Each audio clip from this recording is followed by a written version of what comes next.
Hello mga ka-UVG, ako ulit. So, kumusta kayo dyan? Sana po ay okay lang kayo, life goes on. So, tingnan natin kung ano ang second week of May. Hindi pala. Um, ano ba? Ano bang dapat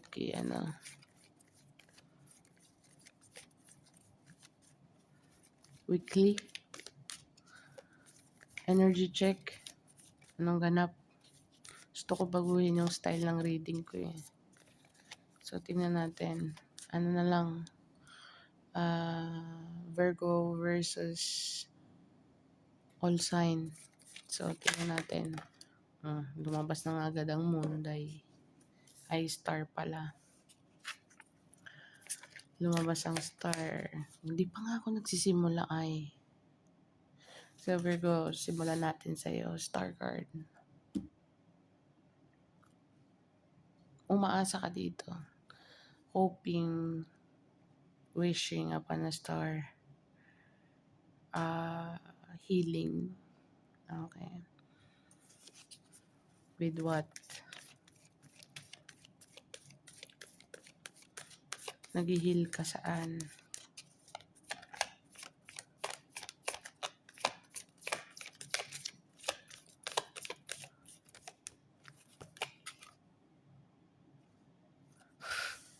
Full card. Or nag-hoping ka that it will make sense.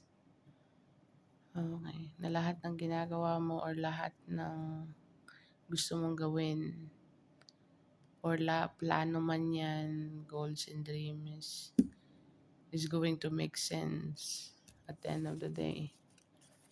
Okay. Star card, hoping something will work out, taking a risk. Okay. Sugal na sinasabi. What else? Nag-random na ako.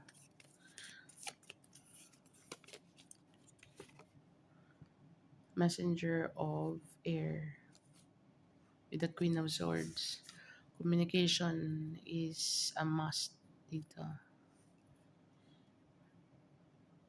Communication is the key regarding sa gusto mo mangyari. You are taking a risk on something here. Okay, Virgo. So, yun ang nakikita ko sa'yo. 3 cards. Okay. Let me know in the comments below. Communication is the key. Kailangan mo mag-communicate on something. You want to take a risk. Okay, dito about project, love, family department, siblings, friends. You want to take a leap of faith on something or someone. Okay, you're hoping or someone wants to communicate with you. Okay, pero I think this person feeling niya malaking risk kung magko-communicate siya sa'yo. Okay. So, ang communication siguro, kung hindi ikaw to Virgo, merong isang tao dito na gusto makipag-communicate para ihil ang sitwasyon. Okay. May umaasa dito, hoping, healing, wishing upon a star, taking a risk with a full card. Okay. And the messenger of air, analytical mind. Okay. Communication. Okay. Straight communication, walang BS. Virgo, either ikaw or taong connected sa'yo. But there is some communication or maybe both of you. Okay. Pero merong resistance akong nakikita kasi hindi lalabas ang star or hoping or wishing to take a risk. Hindi maglalabas ang risking card dito kung you know what I mean. Okay, so what else? Kung sa career man yan, you need to take action or interview. You know yourself better, Virgo. Basta communication is a big factor sa 3 cards na yan. Okay. So, tingnan natin. What else? Ay, hindi what else. Unahin natin ang Virgo versus Pisces. Kaya ako 3 cards sa Pisces. Ay, hindi ito ang gagamitin ko. Queen of Air, King and Queen. Hey! Okay. Kung sa mapapansin niyo dito, messenger. Okay, fine. Messenger of air. Sorry, na-confuse ako. Virgo, sandali lang. Ito kasing kahit nakakaano yung color eh. Pero, sorry. Siya nga pala, akala ko queen. Tignan mo naman. Heading towards Queen of Air. Wala po tayong gender sa energy, okay. Messenger of Air. Page of, I think that's a page, if I'm not mistaken.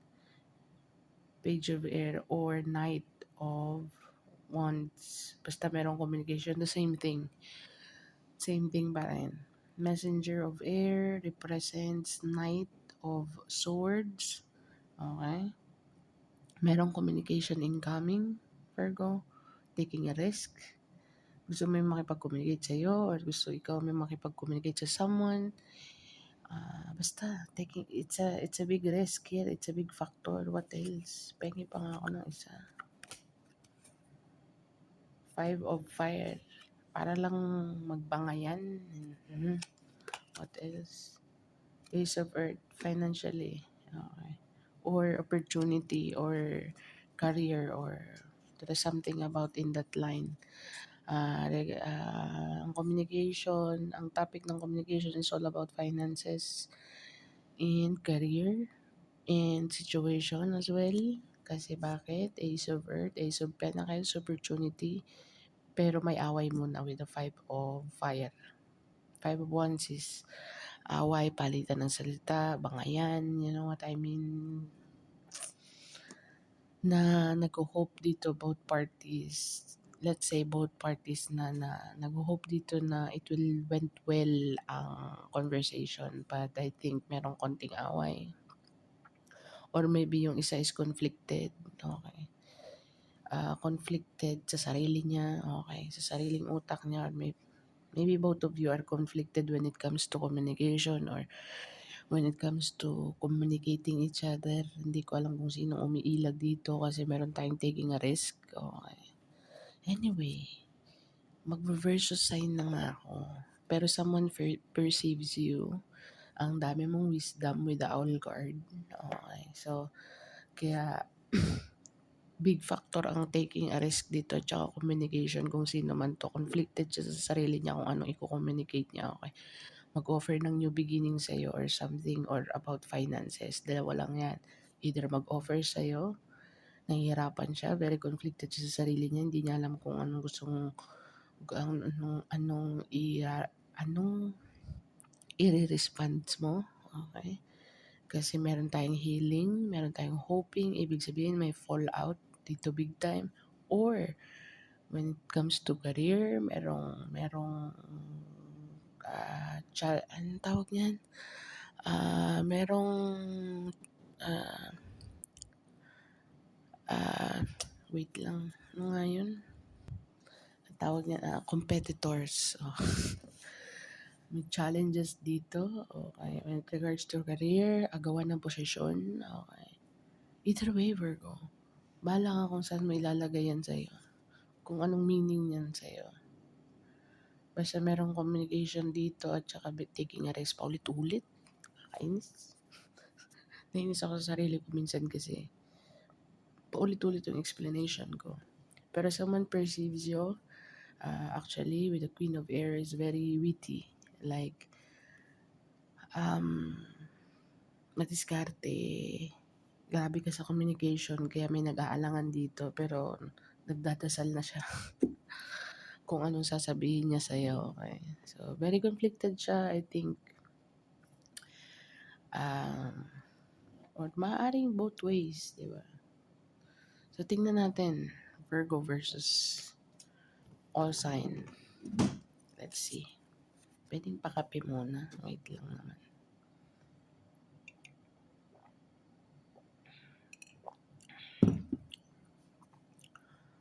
So, tingnan natin. Simulan natin sa Pisces. Ayun na naman ang 5 of Wands. May kompetensya talaga dito. Or conflicted sa sarili.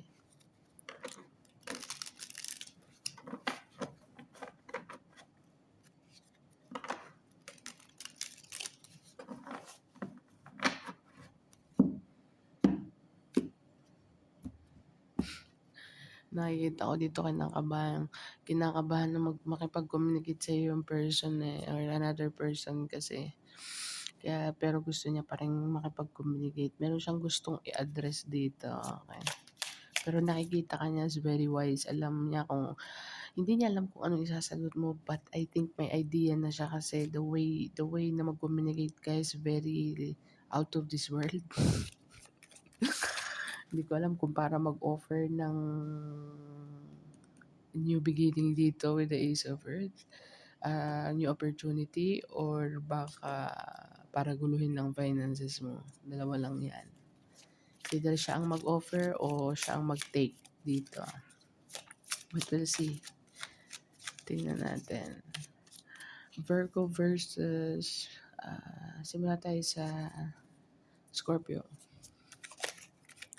Virgo versus Scorpio. 2 cards lang.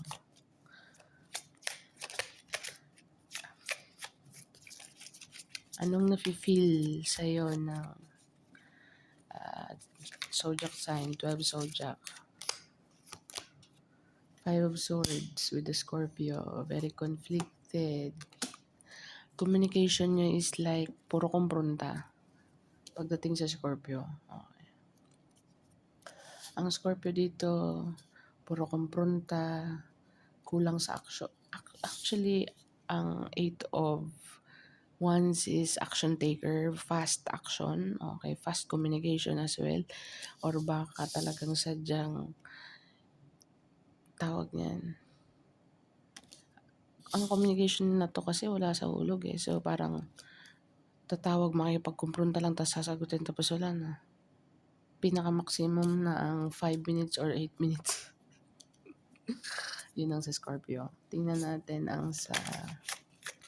Ay, wala pa ako dahil wala pa. May world card ibig sabihin, ending na or something. Basta yan ang nafe-feel sa'yo ni Scorpio. Okay. Talo siya pagdating sa communication eh. Wala siyang may...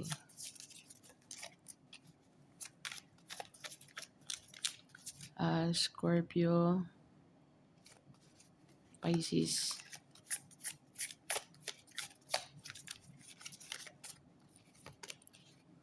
Pisces, 3 of Swords.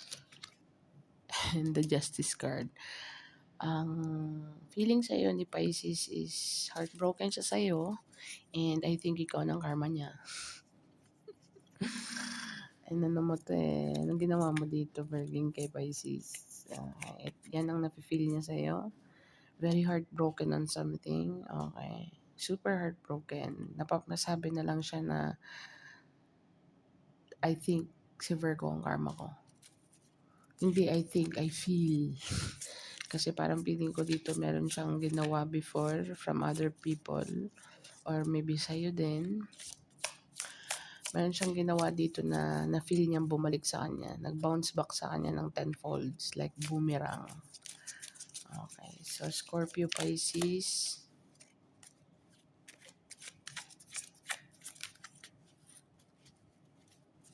Tingnan natin si Cancer. King of Cups. And the Judgment card. Okay. So, Virgo, meron ditong emotionally matured. Okay. So, si Cancer, meron ng calling or parang feeling niya.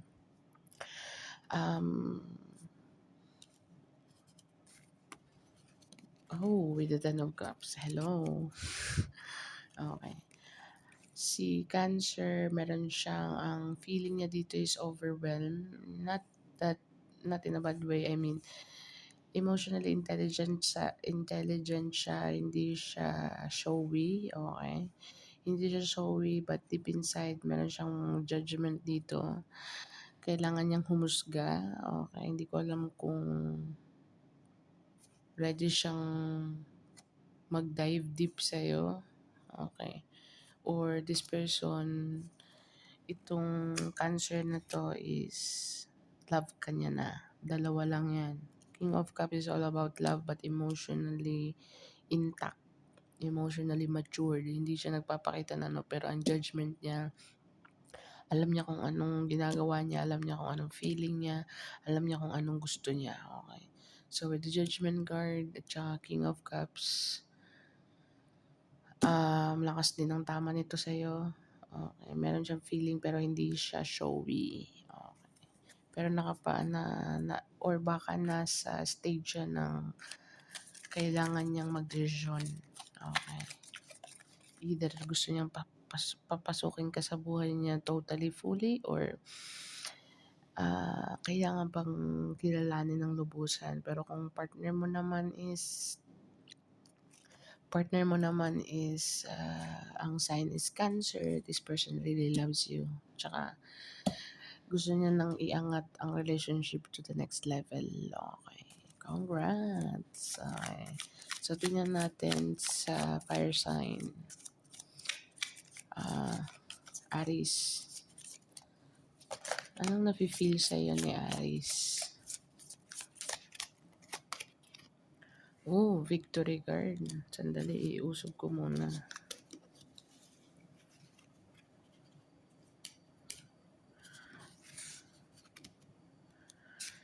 Victory card ang nafe-feel sa'yo ni Aries. Okay. Or maybe you are in the public eye.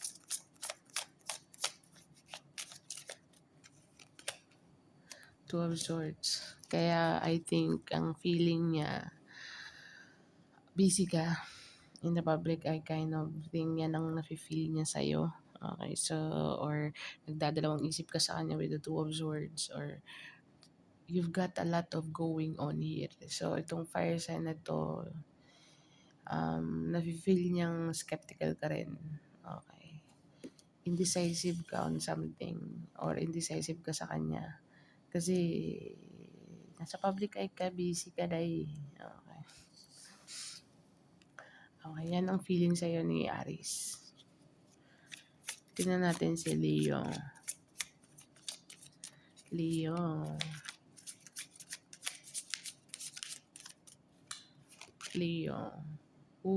Ang feeling sa'yo ni Leo is katotohanan, all about the truth. Nothing but the truth, but also the truth. So, si Leo, ang feeling niya sa'yo is very straight cut, black. Kung wala kang matinong sasabihin, goodbye. Okay, so, all about the mind. Nakikita ka niya as very, very assertive. Okay. Tsaka nakikita ka niya as very, ang dami mong idea, ang dami mong alam, a lot of knowledge and there's a lot of you. Parang ang dami mong features kung sa phone. Okay, so pero wala kang packs. You don't give up, you know. Okay, so yan ang ano sa'yo ni Leo. Tingnan natin si Sagittarius. Anong feeling ni Sag sa'yo, Virgo? Anong feeling ni Sag? Ang dami naman niya. Feeling ni Sag kay Virgo. Sana naman po ay naririnig niyo ako. Pasensya na kung ang hina ng boses ko kasi naman, diba, hindi lang naman ako yung tao dito ba. So, lumabas na to kanina. Lumabas ulit. So, 6 of Sagittarius. Ang feeling sa'yo ni Sag is 6 of Swords. You are in your peace of mind. Okay. All about the bag. Focus about the bag. Okay. All of your resources. Okay. Ano ka, parang ang feeling niya sa'yo is nag-move out ka na or moving on. Okay. And you're focusing on your career more or work. Okay. Naka-focus ka dito. Pentacles, mga finances. Okay. You're all about the future plan and future and goals and dreams. Okay.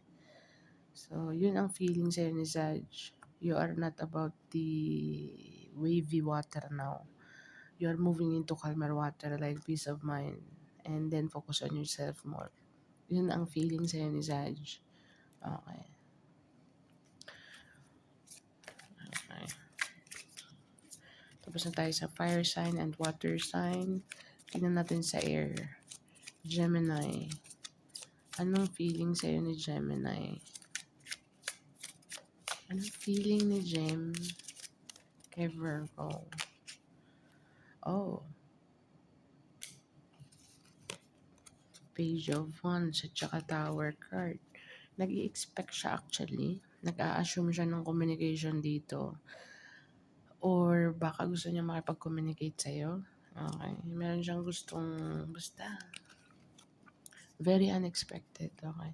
Gusto kanyang makausap. Okay. Or maybe siyang nag-a-assume kasi ito yung feeling niya sa'yo eh. Okay. Ang feeling niya sa'yo, baka mag-message ka unexpected. Or maybe used to it to sa mga pop-out mo. Yung parang nagpa-pop out ka lang siguro, may in-expect siyang ganun sa'yo. This Gemini. Okay. Meron siyang idea na ganun. Ay, naku, si Virgo, magko-communicate lang kung may kailangan. Or, siya ang gusto makipag-communicate. Gusto ko talaga makipag-usap kay Virgo. Meron talaga akong gusto sa kanyang sabihin. Kind of energy. Si Gemini. Si Gemini. Tingnan natin sa Libra. Anong feeling ni Libra? Libra. Libra. Sana naman naririnig ako ba? Ang hina ba ng boses ko? Parang, sorry lang ha, sorry lang. Libra. Oh, 5 of Cups, regretful energy, and the 9 of Cups. I think Virgo, itong Libra na to, very regretful kasi ikaw na eh. Nasa'yo na ang lahat. Kaya lang, very regretful siya dito. Sorry. Yun ang nararamdaman sa'yo dito. Very regretful kasi I think inisip niya na dito yung family or kaya lang I think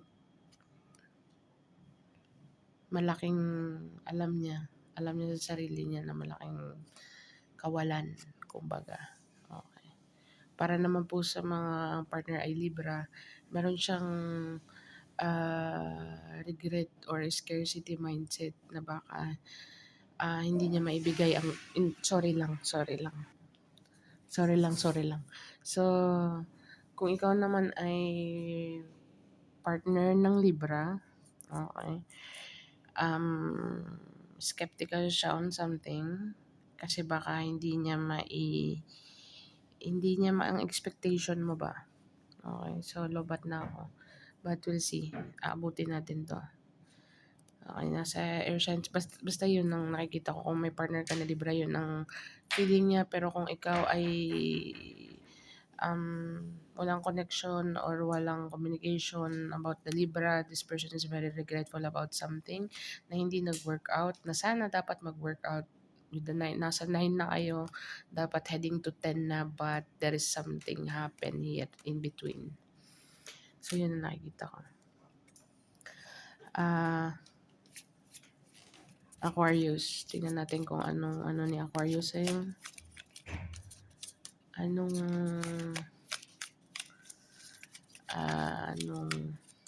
feeling ni Aquarius sa'yo? Oh, King of Wands. Tsaka 8 of Swords. Ano mo, grabing feeling niya. Aquarius, Virgo. Ang gusto ni Aquarius na mangyari dito is like, alam niya kung ano ginawa niya dito. Stabbing in the back and something. And I think, unstoppable kasi ang King of Wands. So, I think ang feeling niya sa'yo is sagad ka na, puno ka na, hit rock bottom ka na, and still wanting pa rin. Gusto pa rin niyang pumasok even though na nasa 10 of Swords ka na. Marami na siyang atraso sa'yo pero sige pa rin. Okay. I think isip niya meron pang 11, meron pang 12. Tapos na tayo sa air sign, fire sign, tsaka water sign, sa earth naman. Tingnan natin kung anong feeling sa'yo ni Taurus. Anong feeling ni Taurus sa'yo?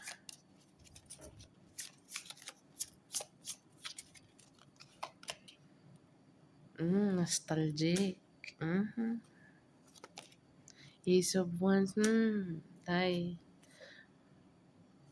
passionate. I think nagre-reminisce 'to sa mga about sex ah, sa mga sweet memories niyo. Okey, gusto rin niyang nagde-desire din siya ng new beginning. Ano kaya, very nostalgic 'tong person na 'to, Taurus. Iniisip niya ano kaya ang mangyayari kung kami kaya ang nagkatuluyan, siguro grabe yung chemistry niyo sa isa't isa 'no? Oo. Kung ikaw naman ay partner ng Taurus, like currently, oo, I think gusto niyang i-ignite ang something, meron siyang gustong kita mo may grow old with you. Kung ikaw ay partner mo, ikaw Virgo partner mo is Taurus, this Taurus is very hot.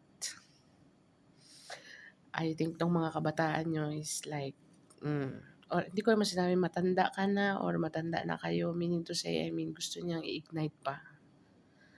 Ano lang yan, katapat niya na Red Bull, ay ano ba, sorry lang, sa couple na, okay, or sa kalibin or something. But if you are Taurus na walang communication, I mean Virgo connecting with the Taurus na walang communication tapos may fallout. So this person is very nostalgic about the passion, about the chemistry, nag-aasam ng new beginning dito. Yun ang feeling ni Taurus sa'yo. Okay, umaasa pa rin siya. So, Capricorn, tingnan natin kung anong feeling ni Capi sa'yo. Capi! Ang feeling ni Capricorn. Para po sa mga hindi maka-resonate, better luck next time po. Para po sa mga makaka-resonate, thank you po in advance. So, gusto niyang, wait lang. Page of Pentacles to the Wheel of Fortune. Tsaka the Star card. Siya ang pinaka-end. Siya ang pinaka-last. So, nakikita ko dito na gusto mong hindi, ikaw pala. May Virgo pa. So, nakikita ko dito Virgo with the Wheel of Fortune and the Page of Pentacles. Meron yung gesture or meron siyang offer. Pero hindi ganong kalakihan. But, depende yan. Ang feeling niya sa'yo with the Wheel of Fortune dito, Virgo, I think kaya mong, halimbawa, may ibibigay siya sa'yo. Let's just say, example ko lang analogy ko lang. May ibibigay siya sa yung bagay, tapos, ang gagawin mo is i-improvise mo with the Wheel of Fortune here. Meaning to say is, meron siyang offer, or meron siyang i-open sa'yo, open up sa'yo na idea, maybe idea, or maliit na bagay, or something. Pero ikaw magpapaloy, ikaw magpapaikot dito with the wheel. Yun ang intention ng Capricorn sa'yo. I mean, yun ang feeling niya. Na once na binigay ko tong idea na to, I think Virgo, kaya niyang i-handle or i-grow. Or if this is a relationship, Virgo, itong Capricorn na to, gusto niyang mag-offer sa'yo ng opportunity. Okay? Kasi alam niyang kaya mo ang field na to. Okay. I mean, ano nga yun, relationship pa sabi ko. Kung sa relationship naman to, gusto kanyang kilalanin pa. Na-confused na ako sa dami ba. First time kong ginawa to kaya bear with me. Okay, Virgo. So, kung ano man ang sinabi ko, sandali, wait lang, delete, i-breakdown ko. Okay. Kung ito ay career, Virgo. Okay, kung career, meron ditong idea na gustong i-share sa'yo, na alam nitong taong na to, alam ni Capricorn na kaya mong paikutin. I mean, kaya mong i-expand. Tapos, kung ito naman ay lover or something, merong offer sa'yo or gift dito or small gesture lang na alam niyang ma-appreciate mo ng lubusan. Okay, or maybe, let's just say, ito ang mitya ng destiny mo or destiny niya sa'yo. Okay, pero kung ikaw naman ay may partner na Capricorn, meron tong i-offer na maliit lang at alam niya kung anong kaya mong gawin doon sa maliit lang.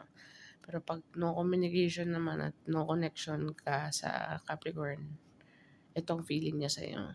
Once na may maibigay siya sa'yo, alam niyang imo-multiply mo with the fortune. Okay, so yun ang copy. So Virgins, ikaw na. Virgo versus Virgo. Connecting with the Virgo. Tingnan natin. 2 cards. Let's see. Oh, Ace of Cups. Baka self-love. And the King of Pentacles together with the Ace of Chalices. Ay, hindi.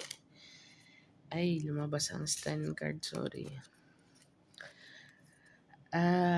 Virgo with a Virgo. Baka self-love lang. Or ang feeling sa'yo ni Virgo, Ace of Cups, new beginning. Okay. Hanggang sa tumanda. With the Queen of Pentacles. I think feeling ni Virgo dito, power couple kayo. With the King of Pentacles, parehas kayong entrepreneurial mindset, parehas kayo ng gusto. I mean, hindi naman parehas, pero may similarity. Okay. Parehas kayo business-minded or something. Virgo connecting with the Virgo. Okay, with the Ace of Cups, very attracted siya sa mind mo or the way na mag-handle ka financially. Yun ang feeling niya. Tsaka meron kang going on. Okay. Para naman po sa mga Virgong may partner ng Virgo, nai-inlove muli ang partner mo. Okay, kung Virgo dealing with the Virgo, okay. The way na magplano ka, the way na pinapanindigan mo kung anong sinasabi mo. Lumalabas ang Ace of Cups. So, nare-renew ang pagmamahal dito. So, para naman sa mga Virgo na walang connection or black or basta Virgo sa Virgo na far away na merong fallout. I think ano nga yung sabi, the more na hindi kayo the heart goes founder. Basta comment below na lang. Basta yun ang naiisip ko. Na sa mga Virgo na break up or ano pa man, ang feeling sa'yo ng Virgong to, namimiss ka niya lalo. Okay, kasi ikaw lang yung nag-stick or nag-stand up sa kanya na tawag yan. Ikaw lang nag-stand up sa kanya na kung saan kailangan niya, okay, na kailangan niya, ikaw lang ang nandun, ikaw lang ang present. Okay. So, yun lang maihain ko sa iyo, Virgo. Pero let's see, tingnan natin kung ano advice. Sana naman ay naririnig ko ang layo ko. Maglulubat na pati ako. So, tingnan natin kung ano ang advice. What is the advice for my Virgins? Pwedeng ibahin ko naman yung ano. Nababagot na ako sa ano ay. Sige lang, bibili pala ako ng Oracle. Babaguhin natin ang style natin. Comment lang kayo dyan kung anong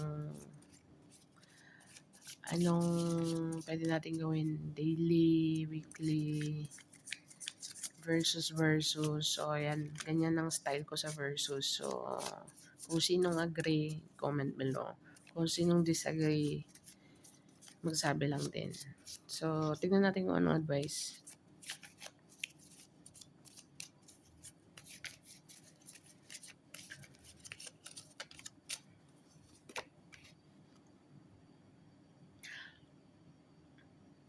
Seeding the light, laying foundation of the divine plan. Trust your intuition dito, Virgo. Lumira. Creating heaven on earth. It's happening.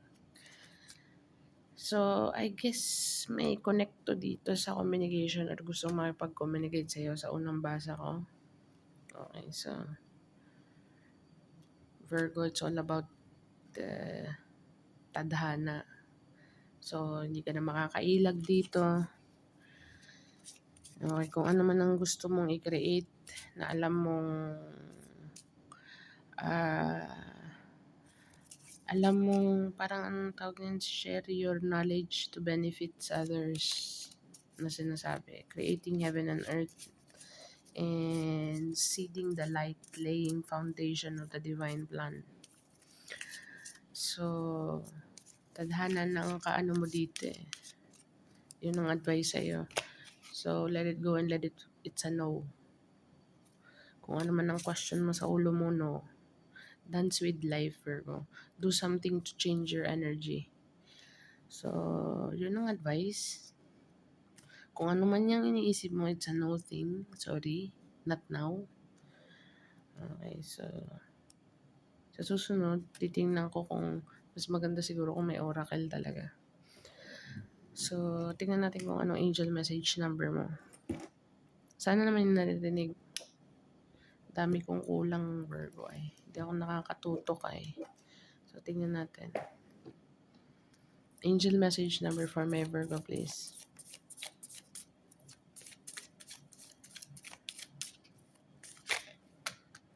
Meron kang 5. Meron kang 5. Meron kang Queen. Queen again, ancestor mo. Mga sumakabilang buhay, feminine energy. 30s at saka yung isa is 50s or 70s, something in that line. What else? Sana naman, nangangamba talaga ako kasi pag lobat ang hina ng reception eh. So, 5, 9, 10. Google mo siya, Virgo, angel message number 5, 9, 10. So, baka makaresonate sa sitwasyon mo ngayon. So, yeah, this is what I have for you. Thank you for being here. Thank you for watching. And bye for now.